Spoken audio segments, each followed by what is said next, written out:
Bueno, durante lo que es también otro de los cuidados o consideraciones que debemos tener en cuenta en la fase transoperatoria, ¿sí? Es la asepsia quirúrgica, ¿sí? Es decir, que lo que es la asepsia va a prevenir la contaminación de las heridas quirúrgicas, ¿sí? La flora cutánea natural del sujeto de atención, ¿sí? O una infección preexistente puede causar una infección postoperatoria de lo que es la herida, ¿sí?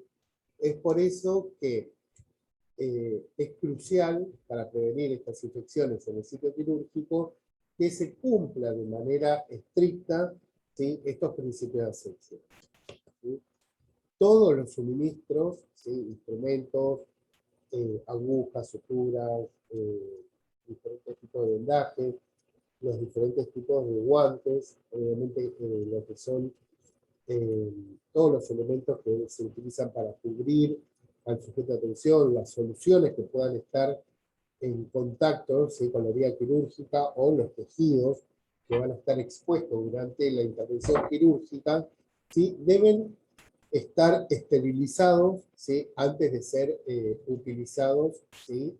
Durante lo que es la intervención, ¿no? Es por eso que todos los, o sea, todo el equipo, ¿sí? De quirófano, ¿sí? Desde el cirujano, los asistentes quirúrgicos, entre esos el instrumentador, ¿sí? También el profesional enfermero, ¿sí? Que se encuentra en el quirófano, ¿sí? Se preparan lavando lo que son las manos y los brazos, ¿sí? Con el jabón antiséptico y agua. Pero, como lo van a encontrar en lo que es la bibliografía, esta técnica, ¿sí? Se puso en duda por diferentes investigaciones, ¿no? Que examinan la duración, ¿sí? La duración que debería ser adecuada, ¿sí? Por el tema del tiempo de lo que es el tallado y una mejor preparación, ¿sí? Esto también se vio que en diferentes instituciones se emplean diferentes productos, ¿sí? A base de alcohol o lo que es jabón, que no requieren un tipo de tallado para preparar al paciente para la cirugía, ¿no? Pero solo son eficaces, ¿sí? Cuando no hay contaminantes macroscópicos presentes, ¿sí? Todos los miembros del equipo de quirófano, ¿sí? Utilizan batas, ¿sí? Esterilizadas de mangas largas, ¿sí? Y guantes, ¿sí? Estos guantes obviamente estériles, ¿sí? Lo que es la cabeza y el pelo se deben cubrir con una cofia, ¿sí? Esta cofia obviamente todo esterilizado, y también se utiliza lo que es barbijo. Barbijo, desde quirúrgico, o dependiendo también del tipo de cirugía, puede ser un barbijo N95. ¿Sí? Obviamente siempre tapando lo que es nariz, boca y mentón, ¿sí? Por eso es que esto se utiliza para reducir la posibilidad de que las bacterias de lo que son las vías aéreas altas, ¿sí? Entren en contacto con el sitio quirúrgico, ¿sí? Solo el personal, o sea, que se lavó y se colocó la bata y los guantes, puede tocar, obviamente, ¿sí? Los objetos estériles durante el procedimiento quirúrgico, ¿sí?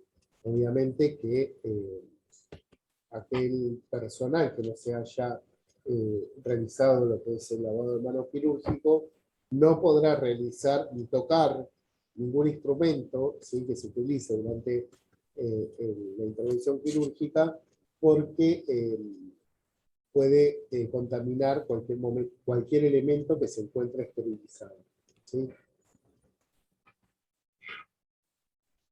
En el momento que se realiza, o en el momento previo, ¿no? A lo que es el acto quirúrgico, se limpia de manera como muy minuciosa, ¿sí? El área, ¿sí? De la piel del sujeto de atención más grande que debe exponerse durante la cirugía, ¿sí? Obviamente con una solución antiséptica, y también si es necesario se elimina el pelo, ¿sí? Obviamente que esto, como dijimos en la clase anterior, ¿sí? Va a ser utilizado, o sea, va a ser realizado por el personal de enfermería, ¿sí? En la fase preoperatoria, ¿sí? Si es una neurocirugía, ¿sí? Habíamos dicho que lo que se hace es rasurar, ¿sí? Y no afeitar, porque al afeitar lo que se hace es irritar la piel, ¿sí? Y por ende hay un mayor riesgo de que presente infección luego de la cirugía. ¿Alguien iba a hablar?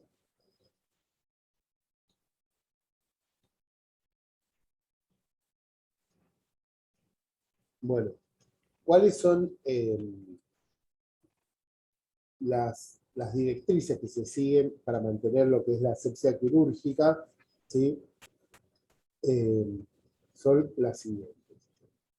Antes que nada, bueno, todo el equipo, ¿sí? que va a participar, ¿sí? En lo que es la intervención quirúrgica, deben y tienen la obligación de brindar y mantener un ambiente seguro, ¿sí? Es por eso que el cumplimiento de lo que es esta práctica aséptica es parte de esa responsabilidad, ¿sí? ¿Y cuáles son los principios básicos de esta técnica? Son que todos los materiales en contacto con la herida quirúrgica o que se emplean dentro de lo que es el campo estéril deben estar esterilizados. Como dijimos anteriormente, la superficie o los artículos estériles que toquen otra superficie o artículos esterilizados conservan esta cualidad.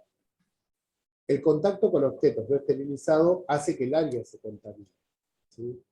Por eso es que... Profe, por ejemplo, si se cae algún objeto al piso, eso ya, por más que lo que sea, no se puede volver a No, nada.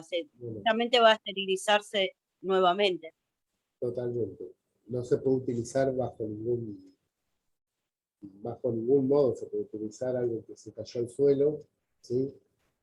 Ni tampoco alguien que haya tocado con la mano sin haberse colocado un guante, ¿sí? Que haya tocado algún elemento que va a estar en contacto con el sujeto de atención, tampoco se puede utilizar, ¿sí? Por eso es que las batas de lo que es el equipo quirúrgico se consideran estériles al frente, ¿sí? De lo que es el pecho, ¿sí? Hasta el nivel Se de lo que llama es... de campo, ¿no, profe? ¿Cómo? Ropa de campo. Claro. Que abarca la copia, abarca la bata, y para los pies también, que no me acuerdo cómo se llama, para los pies Botas, también, botas quirúrgicas, botas. ¿sí? También es lo que decía que se utilizaban materiales para cubrir, ¿sí? Que pueden ser desde sábanas o compresas, que también son estériles. Estas sábanas o compresas estériles se utilizan como campo quirúrgico, ¿sí? Solo se considera esterilizada, ¿sí? La parte de una mesa que ha sido cubierta con esta tela, ¿sí? Que tiene la cualidad de ser estéril, ¿sí? Los diferentes tipos de artículos que se utilizan se colocan sobre este campo estéril, ¿sí? Desde, obviamente, todos los elementos desde, que intervienen en lo que es una caja, la caja quirúrgica, ¿sí? Esta caja quirúrgica, hay cajas que son eh, iguales para todos tipos de cirugía y aparte, ¿sí? Hay elementos quirúrgicos, ¿sí? de acero inoxidable obviamente, que se utilizan dependiendo del tipo de cirugía, ¿sí? Están las cajas quirúrgicas de cirugía obstétrica, la caja quirúrgica de cirugía de tórax, ¿sí? Traumatológica de hombro, traumatológica de miembros inferiores, etc. ¿Sí? Otra cosa también a tener en cuenta, que es un principio básico para contener la asepsia, es el movimiento, ¿sí? Del equipo que va a intervenir, ¿sí? En el acto quirúrgico, ¿sí?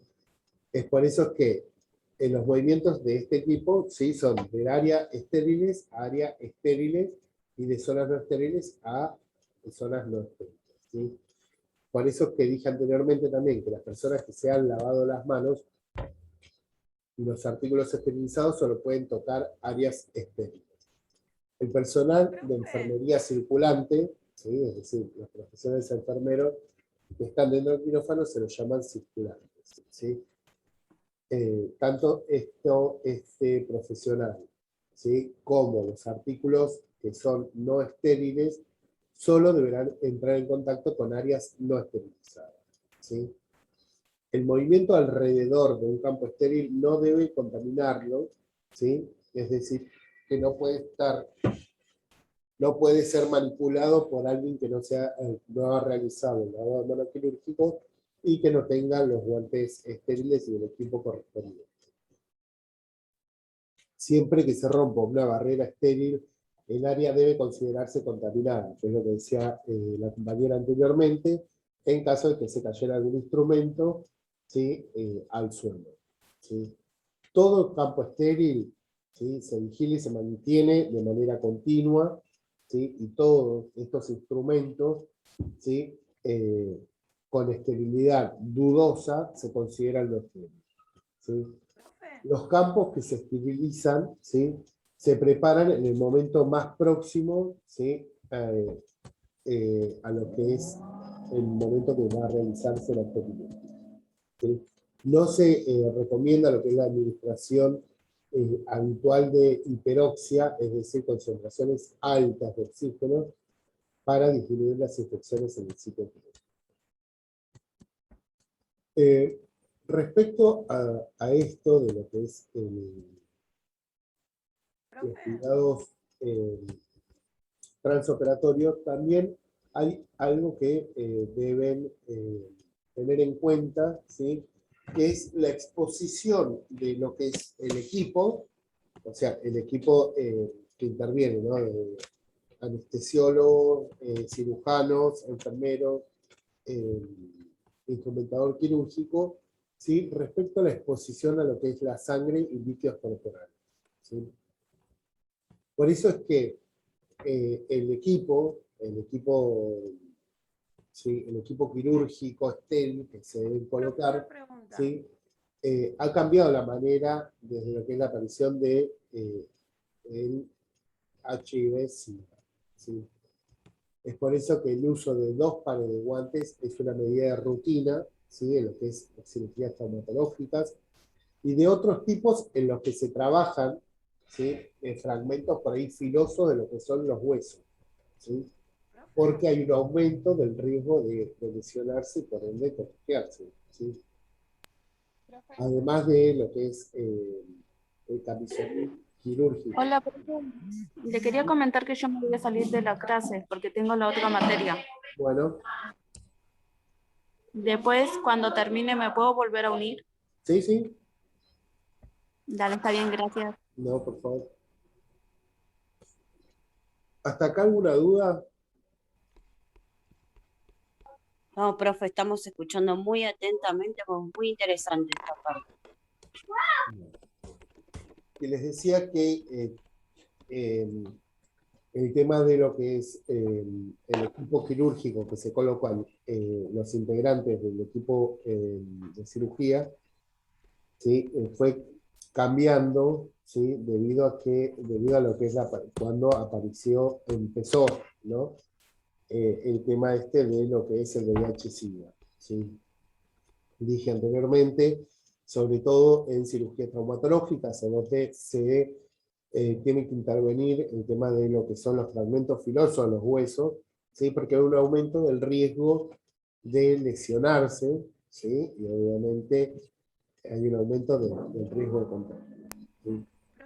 Y por eso que, además de lo que es el camisorín quirúrgico, el doble par de guantes, también se utilizan eh, muchas veces botas de goma, ¿sí? O el delantal impermeable, ¿sí?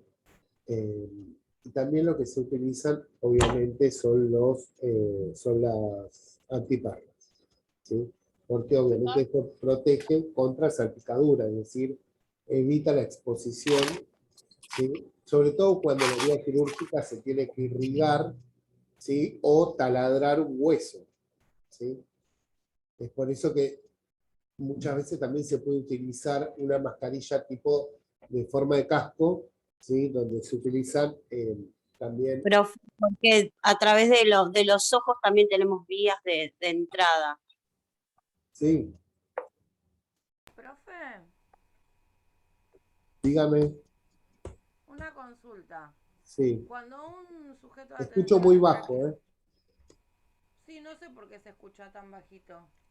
No escucho, Cuando... ¿Me escucha? no escucho yo. Escucha muy bajito, ¿no? Nerea, a ver, Se me escucha tan bajo. ¿Me llega a escuchar? Por el chat, si no.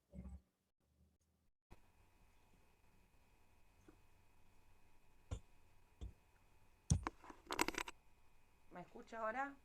Nerea, bien, no, Marisa, Sí, yo, profe, pero se escucha re bajito, no sé por qué. escucho muy despacito. Si querés escribirla en el chat.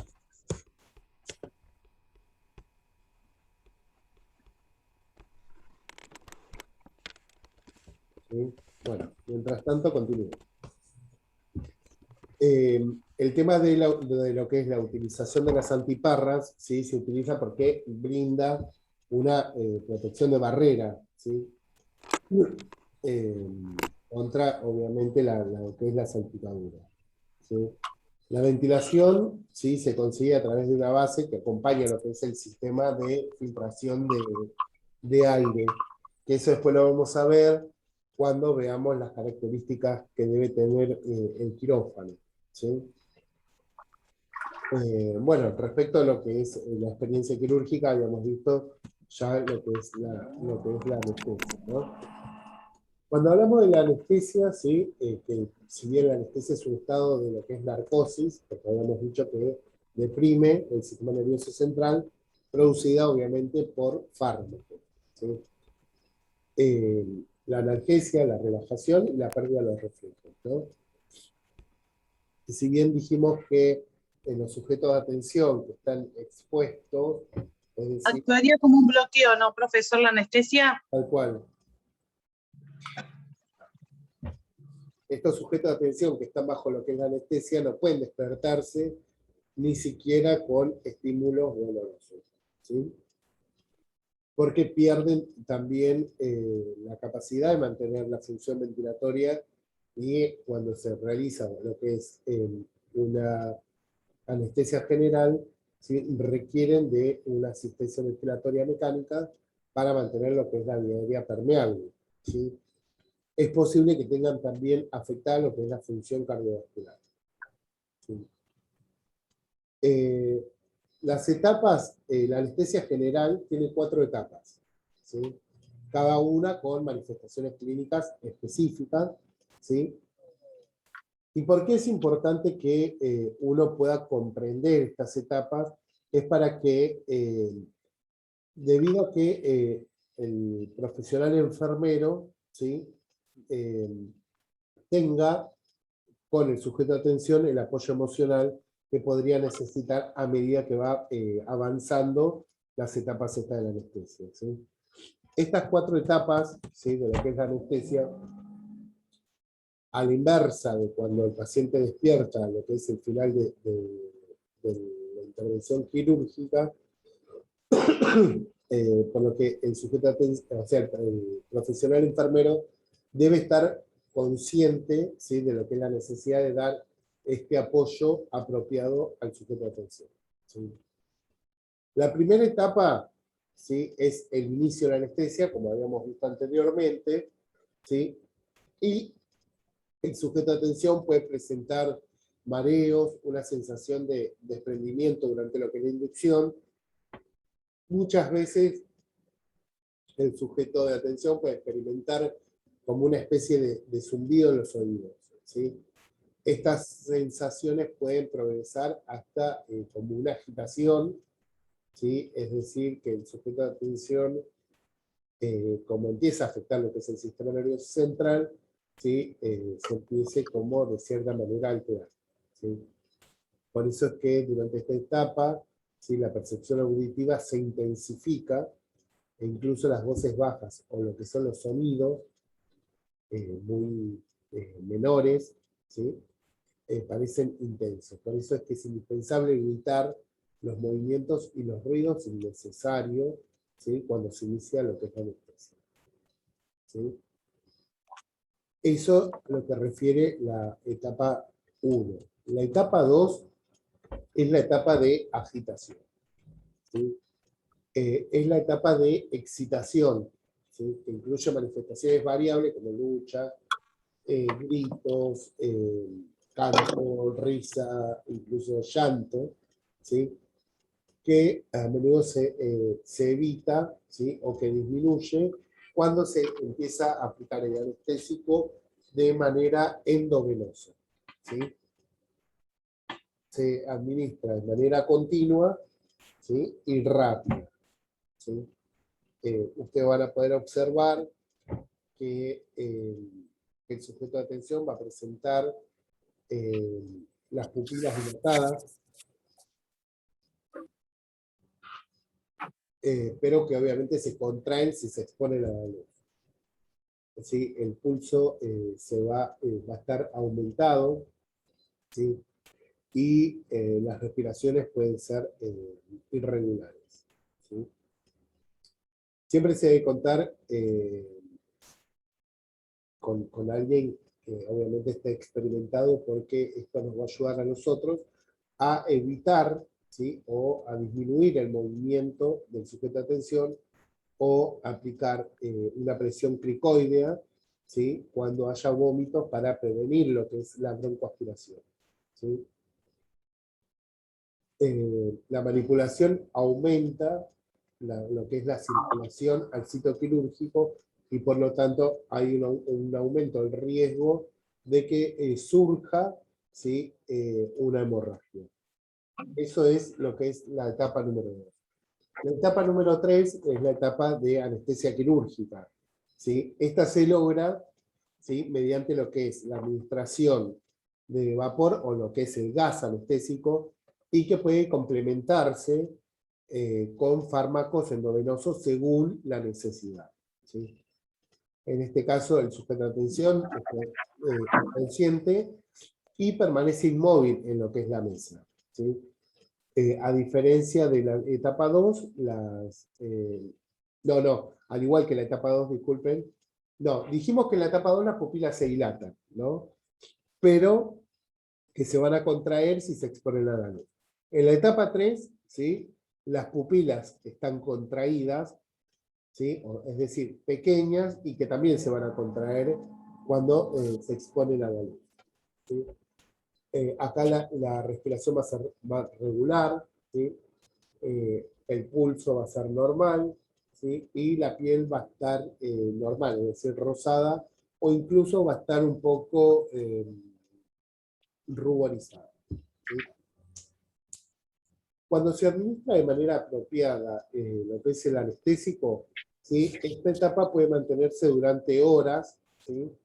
En uno de varios planos, que va de lo que es ligero hasta profundo, según lo que es la profundidad de la anestesia, ¿sí? Y eso va a depender también del tipo de cirugía, ¿sí? Vieron que hay cirugías que duran desde 45 minutos a cirugías que duran 6 horas, ¿sí? La etapa número 4, la última etapa de lo que es la anestesia general, es la depresión vulvar, ¿sí? Esta etapa se alcanza, ¿sí? Si se administró demasiada anestesia, ¿sí? La respiración se va a volver superficial, el pulso va a disminuir, es decir, va a estar débil, ¿sí? Y las pupilas se dilatan demasiado, ¿sí? Y en este caso no se contraen, ¿sí? Con la exposición a la luz. Incluso el sujeto de atención va a poder presentar cianosis, ¿sí? Y obviamente si no se actúa de manera rápida, es decir, que si el sujeto de atención, si el profesional enfermero no se encuentra alerta, ¿sí? Alerta con estos signos, ¿no? Que presenta el sujeto de atención, puede llegar a padecer la muerte, ¿sí? Es por eso que es muy importante que el profesional enfermero, ¿sí? Se encuentre alerta en estos diferentes tipos de etapas que van a surgir durante lo que es la anestesia general, ¿sí? ¿Se entiende hasta acá? ¿Alguna duda? No, profe. Bueno. ¿Cuáles dijimos que los diferentes riesgos que puede llegar a presentar el sujeto de atención en la fase transoperatoria? ¿Sí? Entre eso lo que son las náuseas y vómitos, anafilaxia, ¿sí? Es decir, una reacción alérgica, hipoxia, ¿sí? La hipoxia se produce cuando hay una ventilación inadecuada, ¿sí? O las vías respiratorias se encuentran oprimidas, ¿sí? Es por eso que lo que es la intubación esofágica inadvertida y la hipoxia son las complicaciones importantes y probables de la anestesia general, ¿sí? Hay diversos factores que incluyen en lo que es la ventilación inadecuada, ¿sí? Una puede ser que haya una depresión respiratoria, ¿sí? Por la misma administración de lo que son los anestésicos. Y, espérame un segundo, la aspiración de secreciones respiratorias, ¿sí? O vómitos, ¿sí? Hacen también obviamente de que haya una alteración en la ventilación, ¿sí? Muchas veces hay sujetos de atención que como presentan una variación anatómica, puede dificultar identificar la tráquea, y muchas veces esto puede llegar a causar que esto se intube en vez de la intubación endotraqueal, ¿sí? Se intube el esófago, ¿sí? Es decir, que esto también puede llegar a provocar asfixia, ¿sí? Tanto por eso o por algún cuerpo extraño, ¿sí? También el espasmo de lo que son las cuerdas vocales, la relajación de la lengua puede provocar asfixia también, la aspiración de secreciones, de vómitos, incluso de sangre, ¿sí? Pueden llegar a provocar, como dije anteriormente, asfixia en el sujeto de atención durante la parte posanestésica, incluso durante la cirugía. El tema de la hipotermia puede ser un efecto adverso, ¿sí? Que es probable, ¿sí? Que disminuya mucho la temperatura durante la anestesia, ¿sí? Porque el metabolismo de lo que es la glucosa se reduce, ¿sí? Como resultado puede haber una acidosis metabólica, ¿sí? Esta situación de lo que es la disminución de la temperatura se conoce como hipotermia y se presenta cuando la temperatura corporal es menor de los valores que se consideran normales, ¿sí? La hipotermia accidental puede evitarse, ¿sí? Si se produce, debe limitarse y revertirse, obviamente, ¿no? Y lo que le había dicho, uno de los efectos adversos, que es muy importante, el tema de lo que es la hipertermia maligna, ¿sí? La hipertermia maligna, si bien es una enfermedad muscular hereditaria, ¿sí? Se induce químicamente mediante gases anestésicos, ¿sí? Esta alteración puede producirse por miopatías, estrés emocional, golpes de calor.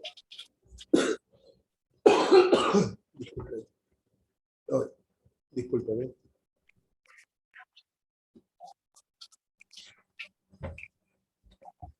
En realidad, bueno, esto de lo que es la hipertermia maligna se produce en uno de cada 50.000, 100.000 adultos. ¿Sí? O sea, es muy poco probable, pero sí se puede mencionar. Respecto a lo que es durante la anestesia, los fármacos potentes, ¿no? que estuvimos hablando como los anestésicos, sobre todo los inhalados, ¿sí? Y los relajantes musculares pueden desencadenar estos síntomas de lo que es la hipertermia maligna, ¿sí? El estrés y la administración de algunos fármacos, ¿sí? Como son los simpático-miméticos, ¿sí? Como la epinefrina, la teofilina, ¿sí? O algunos anticolinérgicos como la atropina, ¿sí? O los digitálicos, pueden inducir e incluso intensificar esta reacción, ¿sí? La manifestación clínica de lo que es la hipertermia maligna, ¿sí? Es cuando se inicia, ¿sí? Los síntomas que inician lo que es la hipertermia maligna se relacionan con una actividad defectuosa o anómala, ¿sí? De lo que es la actividad cardiovascular, respiratoria y musculoesquelética, ¿sí? Por ejemplo, la taquicardia, ¿sí? Puede ser un signo inicial, ¿sí? La estimulación nerviosa simpática también causa lo que es arritmia ventricular, hipotensión, disminución del gasto cardíaco, oliguria, ¿sí? Incluso puede llegar a haber un paro cardíaco, ¿sí? La hipercapnia, ¿qué es la hipercapnia?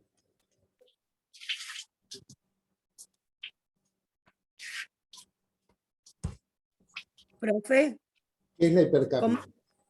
¿El intercambio qué? ¿Respiratorio? No, El intercambio gaseoso. no.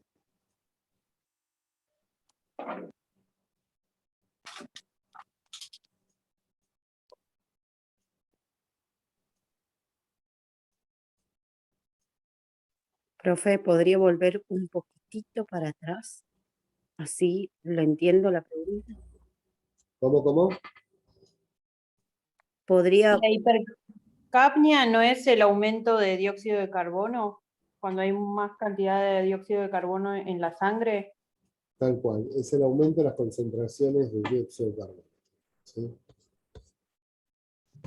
Por eso les decía que esta es una de las manifestaciones clínicas, ¿sí? Y que puede ser un signo temprano, ¿sí? Obviamente un signo respiratorio temprano. Debido a lo que es una alteración de lo que es el transporte de lo que es el calcio, hay rigidez en los movimientos, ¿sí? Sobre todo en lo que es en el área de lo que es la mandíbula, ¿sí?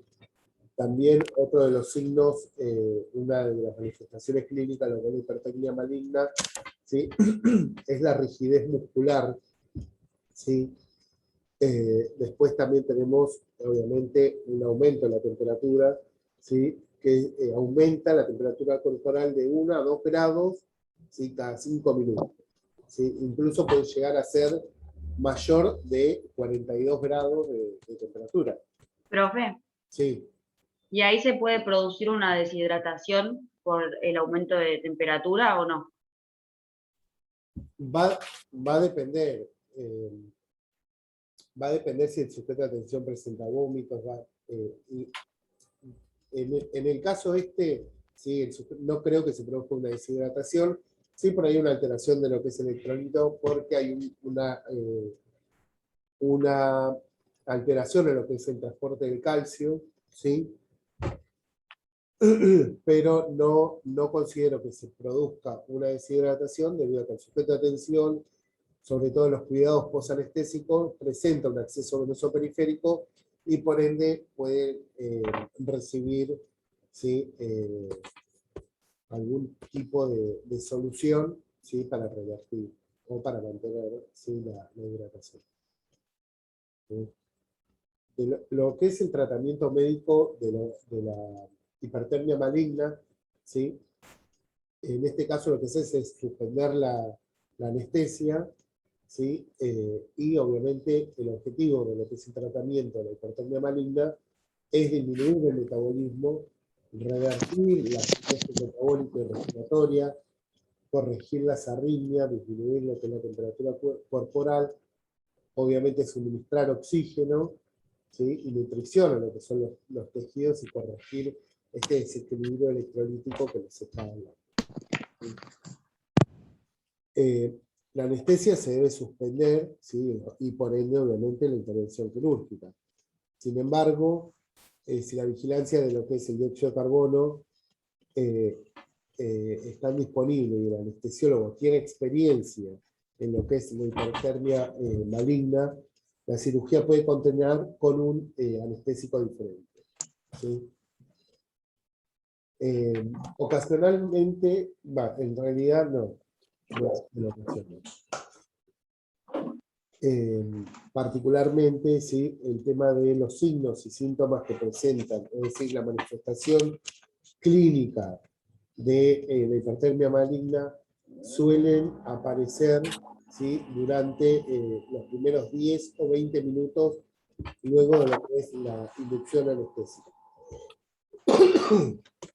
Pero también, ¿sí? Puede llegar a aparecer después de las primeras 24 horas, ¿sí? Postoperatorio, ¿sí? ¿Cuál es el rol que nosotros debemos tener durante lo que es la hipertermia maligna? ¿Sí?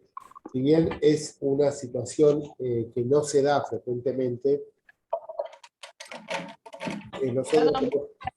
Por favor, los micrófonos, porque si no, no se escucha. nosotros como profesionales